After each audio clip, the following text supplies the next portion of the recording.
Morning students. आज हम लोग पाठ 6 माता को पत्र, जो कि नेताजी यानी सुभाष चंद्र बोस के द्वारा लिखा हुआ एक पत्र लेख है, जिस पत्र को सुभाष चंद्र बोस ने अपनी माता को लिखा है। तो आइए जानते हैं कि सुभाष चंद्र बोस कौन थे। उनका एक छोटा सा पहले सामान्य जीवन परिचय जान लेते हैं, उसके बाद हम लोग इस पाठ का वाचन करते हैं। सुभाष चंद्र बोस।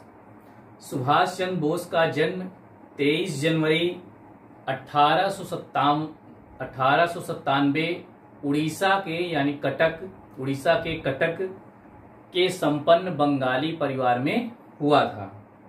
इनके पिता का नाम जानकीनाथ बोस तथा माता का नाम प्रभावती देवी था। इन्होंने सन 1943 ईस्वी में आजाद हिंद फौज की स्थापना की और इन्होंने अंग्रेजों के खिलाफ युद्ध का ऐलान कर दिया।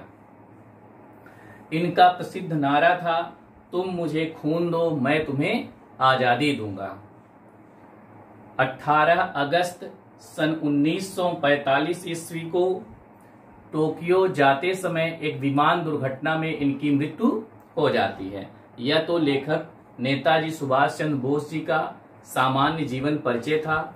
आइए जानते हैं कि यह जो माता को पत्र यानी जो उन्होंने अपनी माता को पत्र लिखा है, इसमें उन्होंने क्या कहा है।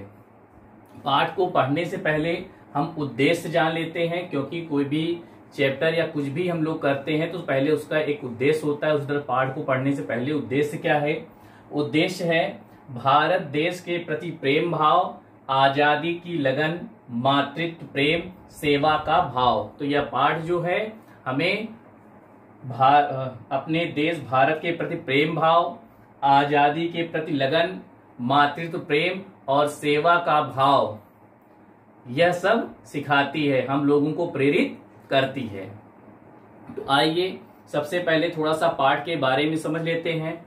यह पत्र सुभाष चंद्र बोस ने सन 1912 में अपनी माता प्रभावती देवी को लिखा था, जिसमें देश की दुर्दशा को लेकर उन्होंने अपनी चिंता व्यक्त की थी। पत्र के माध्यम से नेताजी ने अपने हृदय में उमड़ रहे देश प्रेम की भावना को व्यक्त किया है। आइए इनका पत्र अब लोग पढ़ते हैं। रांची, रविवार। आदरणीय माँ, मुझे काफी समय से कोलकाता के समाचार नहीं मिले हैं। आशा करता हूं कि आप सब स्वस्थ होंगे।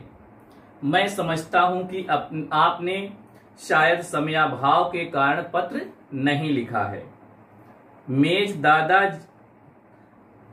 दादा की परीक्षा कैसी रही?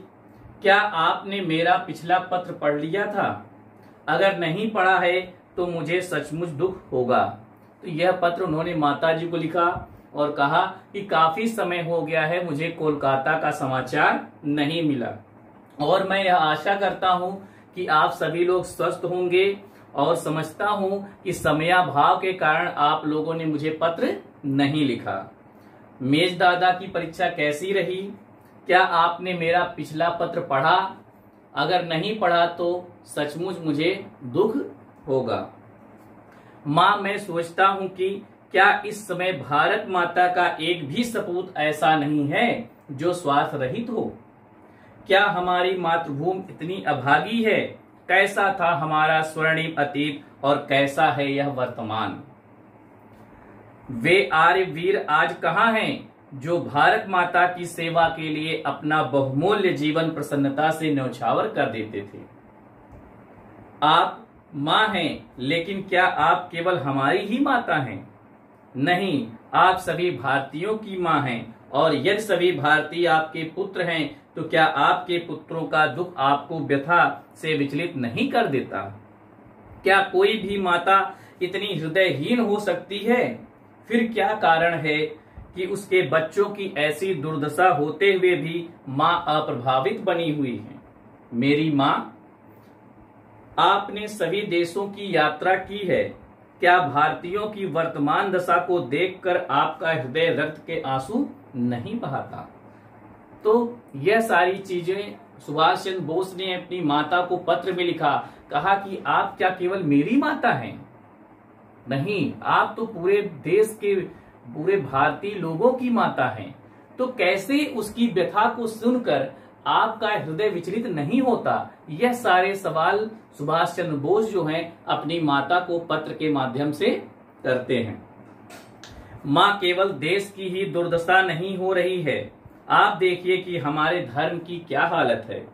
आप उन आर्यों की बात सोचें जिन्होंने इस धरती की शोभा बढ़ाई थी, और अब उनके पतित वंशजों को देखें। आप देखें कि किस प्रकार नास्तिकता, श्रद्धाहीनता और अंधविश्वास का बोलबाला है। इसी का परिणाम है कि इतना अधिक पाप और जन जन के लिए दुख और कष्ट, और जन जन के लिए दुख और कष्ट हैं। बड़े दुख की बात है कि हम क्या थे और क्या हो गए, हमारा धर्म कहां से कहां पहुंच गया है। मां, इन बातों को सोचकर आपको बेचैनी नहीं होती? क्या आपके हृदय में पीड़ा से हाहाकार नहीं मच जाता? क्या हमारा देश दिनों दिन और अधिक पतन के गर्त में गिरता जाएगा? क्या दुखिया भारत माता का कोई एक भी पुत्र नहीं है जो पूरी तरह से अपने को तिलांजलि देकर अपना संपूर्ण जीवन मां की सेवा में समर्पित कर दे? तो यह सारे सवाल अपनी माता को कहते हैं। बोलो मां, हम कब तक सोते रहेंगे? हम कब तक अनावश्यक चीजों को लेकर खिलवाड़ करते रहेंगे? क्या हम अपने देश रुदन को देखते रहेंगे? अब और प्रतीक्षा नहीं की जा सकती, अब और सोने का समय नहीं। हमको अपनी जड़ता से जागना ही होगा। लेकिन कैसा दुर्भाग्य है कि भारत माता की बहुत कम ऐसी संतानें हैं जो आज के स्वार्थपूर्ण युग में निजी हितों को पूरी तरह से त्याग सकें और मां की सेवा के लिए समर्पित हो सकें। तो यह सारी चीजें अब यहाँ पर सुभाष चंद्र बोल रहे हैं, क्या ऐसा कोई भी सपूत नहीं है जो पूरी तरह से अपना संपूर्ण जीवन भारत मां की चरणों में समर्पित कर सके? अगला पैराग्राफ देखते हैं। हमें मनुष्य जीवन मिला है और साथ ही बुद्धि, आत्मा जैसे गुण मिले हैं, लेकिन इन सब के होते हुए भी यदि हम पशुओं के समान खाने और सोने से संतुष्ट रहें, इंद्रियों के दास बने रहें, केवल अपनी चिंता करें और पशुओं के समान नैतिकता शून्य जीवन जीते रहें, तो हमारे मनुष्य के रूप में जीने की क्या सार्थकता है? क्या वह जीवन जीने योग्य है जो दूसरों की सेवा में समर्पित न हो? मां, आप जानती हैं मैं आपको यह सब क्यों लिख रहा हूं। आप ही कहें ये बातें मैं किससे करूं? कौन मेरी बातें सुनेगा? कौन इन्हें गंभीर मानेगा? जिनका जीवन स्वार्थ से प्रेरित है वे कभी इस प्रकार सोच नहीं सकते, क्योंकि वैसा करने पर उनके स्वार्थ पर आंच आएगी। लेकिन एक माँ का जीवन स्वार्थ रहित होता है। तो यहाँ पर माँ के बारे में और बच्चों के बारे में यहाँ पर उन्होंने तुलना की है कि हे माँ, हाँ, कि इस प्रकार कभी आप नहीं सोचते। मैं ऐसा क्यों कह रहा हूँ? क्योंकि एक बालक होता है वह स्वार्थ के बारे में सोच सकता है, लेकिन आप तो माँ हो, लेकिन माँ कभी स्वार्थ रहित, कभी स्वार्थी नहीं होती। माँ का जीवन तो स्वार्थ रहित होता है, यानी वह सबके बारे में सोचती है, यानी पूरे सारे बच्चों के बारे में। अगर आप माँ हो, और यहाँ पर उन्होंने एक संज्ञा दी है, अपनी माता को कहा है कि आप पूरे देश की माता हैं, और जब देश की माता हैं तो समस्त भारतीयों के कल्याण के लिए जो कर्तव्य है वो आपको करना चाहिए। अगर कोई माँ अपने बच्चे से कहे तुम अपने आप से संतुष्ट रहो, तो इस पर कोई क्या कह सकता है? ऐसा बच्चा अवश्य ही बहुत अभागा होगा, और ऐसे में यह निश्चित है कि आज के पापपूर्ण युग में भले आदमियों का टोटा रहेगा, भविष्य के बारे में कोई आशा न रह जाएगी।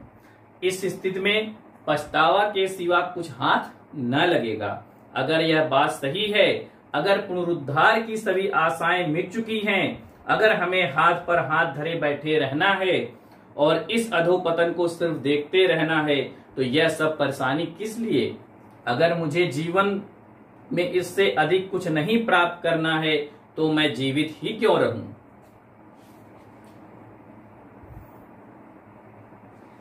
तो यहां पर कह रहे हैं कि अगर एक माँ अपने बच्चों से कहे कि वह खुद से स्वयं से ही संतुष्ट हो सके, ऐसा बच्चा बहुत ही अभागा होगा, क्योंकि कोई भी खुद से संतुष्ट नहीं हो सकता है। और यह भी निश्चित है कि इस पाप पूर्ण इस दुनिया में, इस युग में, जो भी युग है, इसमें आदमियों का भले ही टोटा यानी कि आदमियों की कमी हो जाए, लेकिन भविष्य के बारे में कोई भी आशा फिर नहीं रह जाएगी।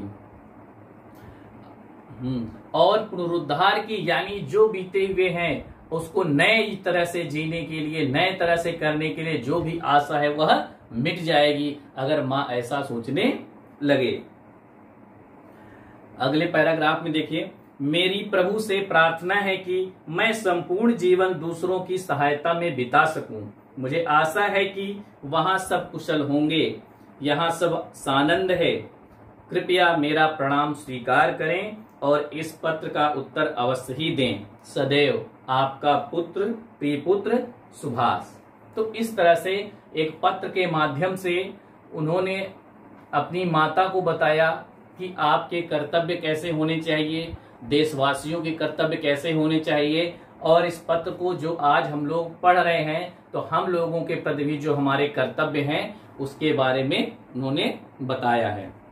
अरे बच्चों, पत्र में बस इतना ही। और